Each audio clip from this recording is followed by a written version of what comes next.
Speaking of Jacksonville, and I just discovered this about you guys because I was kind of researching the first record, and I saw that you worked with Kevin Elson, and I was like, "Where have I heard that name?" And then I researched him. Also, a huge Skinner fan. I mean, first Yeah, 5 years, I'm a nerd with that original band. I've been listening to him yeah, since I was a kid. But he's a plane crash survivor. That's where I yeah, heard about that. yeah. There's another Skinner plane crash survivor like 40 minutes from us in Akron. His name's No Craig. way. I don't know if he ever told you about Craig Reed. That name rings a huge bell. Yeah, I'm sure he's Yeah. brought him up before.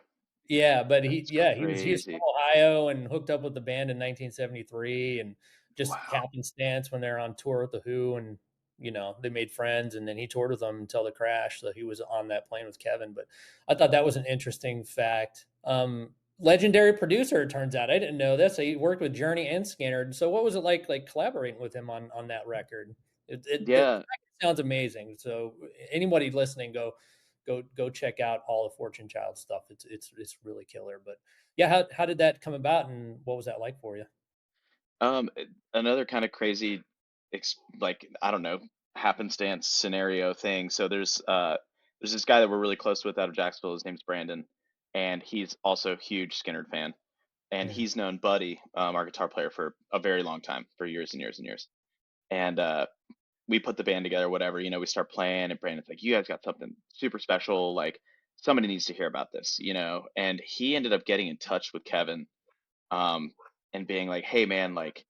This band is killing. You should meet with these guys and just like hear them out, talk to them, whatever.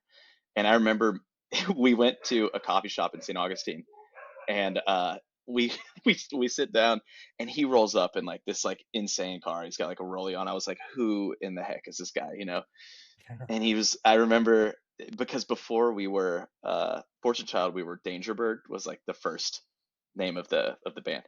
And the first thing he sits down, he's like, gotta change the name. It was like the very first thing he said, and I was like, It's okay, I like, guess hey, we gotta do that. Okay, we're gonna do that, whatever. Um, but yeah, he's a really stand-up guy, super, super nice, incredibly knowledgeable. mhm, Um, it was a really cool experience. We did a lot of the tracking, all of it actually at Retrophonics in St. Augustine, in Jim DeVito's studio, who also, if anybody's listening, check out, the lore of Jim DeVito. He's done stuff for Petty.